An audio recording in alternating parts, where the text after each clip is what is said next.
Back to Hasan motivates. Hasan Ahmed. ഇന്ന് ഞാനിവിടെ പറയാൻ പോകുന്നത് the benefits of book reading, അല്ലെങ്കിൽ ഈ ബുക്ക് വായിക്കുമ്പോൾ ഉള്ള ഉപയോഗം അല്ലെങ്കിൽ പ്രയോജനം, അതിനെക്കുറിച്ചാണ് ഞാൻ ഇന്നിവിടെ പറയാൻ പോകുന്നത്.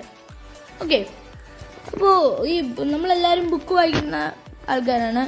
അപ്പോൾ ബുക്ക് വായിക്കാത്തവരാരെങ്കിലും ഉണ്ടോ ഈ ലോകത്ത്? പക്ഷേ ചിലർ കാണുമായിരിക്കാം.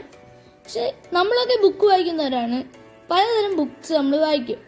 ലൈക്ക് പോസിറ്റീവായിട്ടുള്ള ബുക്സ് വായിക്കും, അല്ലെങ്കിൽ ഫിക്ഷൻസ് വായിക്കും, ബയോഗ്രാഫി വായിക്കും, അല്ലെങ്കിൽ ഈ അഡ്വഞ്ചറസ് ആയിട്ടുള്ള ബുക്സ് വായിക്കും. പലതരം പുസ്തകങ്ങൾ വായിക്കാറുണ്ട്. അപ്പോൾ നമുക്ക് അതിൽ നിന്ന് കിട്ടുന്ന പ്രയോജനം അല്ലെങ്കിൽ ആ ഒരു ഉപയോഗം, അതിനെക്കുറിച്ചാണ് ഞാൻ ഇന്നിവിടെ പറയാൻ പോകുന്നത്. ഓക്കെ, അപ്പോൾ ബുക്ക് വായിക്കുമ്പോൾ നമുക്ക് നല്ല അറിവ് കിട്ടും, നോളജ്. അപ്പോൾ ഈ അറിവുണ്ട് മറ്റുള്ളവർക്ക് നമുക്ക് പറഞ്ഞു കൊടുക്കാൻ പറ്റും. അപ്പോൾ നമ്മുടെ ഒരു ഫ്രണ്ട് ബുക്ക് റീഡിങ്ങിൻ്റെ ഉപയോഗത്തിനെ കുറിച്ച് അറിഞ്ഞുകൂടാ. അപ്പോൾ നമ്മളാണ് ആ ഒരു പർട്ടിക്കുലർ ബുക്കിൻ്റെ ആ ഒരു ഉപയോഗം അല്ലെങ്കിൽ പ്രയോജനത്തെക്കുറിച്ച് പറഞ്ഞു കൊടുക്കുന്നത്. അതാണ് നമ്മുടെ അറിവ്. ആ അറിവ് നമ്മൾ മറ്റുള്ളവർക്ക് പറഞ്ഞു കൊടുക്കുമ്പോൾ മറ്റുള്ളവരുടെ അറിവ് നമുക്കും കിട്ടും. ഓക്കെ, അപ്പോൾ എപ്പോഴും നോളജ് ഷെയർ ചെയ്യുക. മീൻസ് ഇപ്പോൾ നല്ല നമ്മുടെ ഈ നോളജ് കേൾക്കാൻ താല്പര്യമുള്ള ആൾക്കാരുടെ അടുത്ത് ഷെയർ ചെയ്താൽ കൂടുതൽ നന്നായിരിക്കും. ഓക്കെ, പിന്നെ ബുക്ക് വായിക്കുമ്പോൾ നമ്മുടെ മൈൻഡ് സ്ട്രോങ് ആവും, നല്ല എനർജറ്റിക് ആവും. ഈ രാവിലത്തെ സമയങ്ങളിൽ ഒരു 5 മണിയൊക്കെ ആകുമ്പോൾ ബുക്ക് വായിക്കുമ്പോൾ നല്ല എനർജിയാണ് നമുക്ക് കിട്ടുക. ആ ഒരു ഫീല് നമ്മൾ എപ്പോൾ വായിച്ചാലും കിട്ടില്ല. എപ്പോൾ വായിച്ചാലും കിട്ടും, പക്ഷേ രാവിലത്തെ ഒരു ഫീൽ വല്ലാതൊരു നല്ല പോസിറ്റീവ് എനർജിയാണ് ആ ബുക്കിൽ നിന്ന് കിട്ടുന്നത്. ഓക്കെ, അതുപോലെ തന്നെ ഈ ബുക്സ് വായിക്കുമ്പോൾ നമ്മൾ ഡെയിലി ഒരു ബുക്കെങ്കിലും വായിക്കണം. നമ്മൾ ഒരു 10 പേജ്, മിനിമം ഒരു 15 പേജെങ്കിലും മാക്സിമം വായിക്കണം. ഓക്കെ, അപ്പോൾ ഈ ബുക്ക് വായിക്കുമ്പോൾ നിങ്ങൾ ഇടയ്ക്കിടയ്ക്ക് വെച്ച് നിർത്താൻ പാടില്ല. ഒരു സമയമുള്ള ഒരു പർട്ടിക്കുലർ ടൈം ബുക്കിന് വേണ്ടി മാറ്റി വെച്ചാൽ വേറൊരു കാര്യം ആ പർട്ടിക്കുലർ ടൈമിൽ ചെയ്യല്ലേ. കാരണം നിങ്ങൾ ആ ബുക്ക് വായിക്കുന്ന സമയം മാക്സിമം യൂട്ടിലൈസ് ചെയ്യുക. നമ്മുടെ ഇപ്പോൾ ഈ ലോക്ക്ഡൗൺ കാലഘട്ടത്തിലെല്ലാം ഏറ്റവും നല്ല ചാൻസ് ആണ് ബുക്ക് വായിച്ച് അറിവ് നൽകി ആൾക്കാരെ സഹായിക്കുക.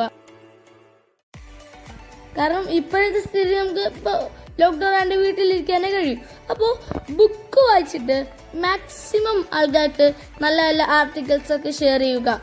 ഓക്കെ, അതുപോലെ തന്നെ ഈ ബുക്ക് വായിക്കുമ്പോൾ നമ്മുടെ മൈൻഡ് സ്ട്രോങ് ആവും, നല്ല എനർജി കിട്ടുമെന്നൊക്കെ പറഞ്ഞില്ലേ. നമ്മൾ ഒരു ബുക്ക് വായിക്കുമ്പോൾ നല്ല താല്പര്യത്തോടെ വായിക്കണം. ഓക്കെ, നല്ല പാഷനോടെ വായിക്കണം ഒരു ബുക്ക്.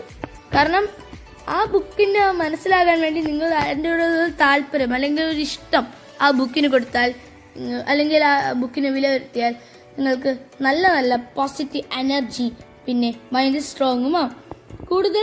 കൂടുതൽ എനർജി ബുക്കിൽ നിന്നും ലഭിക്കും. ഓക്കെ, ഇപ്പോൾ നല്ല നല്ല ബുക്കുകൾ വായിക്കാൻ നോക്കുക. ഓക്കെ, ഈ നെഗറ്റീവായിട്ടുള്ള ബുക്സൊക്കെ വായിക്കുമ്പോൾ നമുക്ക് ഒരു അറിവും കിട്ടില്ല, വെറും നെഗറ്റീവ് അറിവ് മാത്രം കിട്ടും. നമുക്ക് എല്ലാവർക്കും നെഗറ്റീവ് അറിവാണോ വേണ്ടത് അതോ പോസിറ്റീവ് അറിവാണോ? എല്ലാവരും പോസിറ്റീവ് അറിവാണെങ്കിൽ ഈ കമൻറ്റ് ബോക്സിൽ യെസ് എന്ന് കാണാം. ഓക്കെ, അപ്പോൾ എൻ്റെ ഈ വീഡിയോ കണ്ടതിന് വളരെ നന്ദിയുണ്ട്. കൂടെ നമുക്ക് ഒരു കാര്യം കൂടെ പറയാൻ മറന്നു കേട്ടോ. ഈ ബുക്ക് വായിക്കുമ്പോൾ നമുക്ക് കുറേ ഐഡിയാസ് കിട്ടും. ആ ഐഡിയാസ് വെച്ച് നമ്മുടെ ബിസിനസ് അല്ലെങ്കിൽ ഒരു പർട്ടിക്കുലർ പാഷൻ, നമ്മുടെ ഡ്രീമിനെ പൂർത്തിയാക്കാനും കഴിയും. ഓക്കെ, അതുപോലെ തന്നെ thank you for watching my video and subscribe ചെയ്യുക. എല്ലാവരും സബ്സ്ക്രൈബിൻ്റെ ബെല്ലൈക്കൺ പ്രസ് ചെയ്താൽ മതി. എൻ്റെ എല്ലാ വീഡിയോസും നിങ്ങൾക്ക് ആദ്യം തന്നെ കിട്ടുന്നതാണ്. കമൻറ്റ് ചെയ്യുക, പിന്നെ ലൈക്ക് ചെയ്യണം, മാക്സിമം ആൾക്കാർക്ക് ഷെയർ ചെയ്യുക. Okay, and very thank you from Hsan Motivates.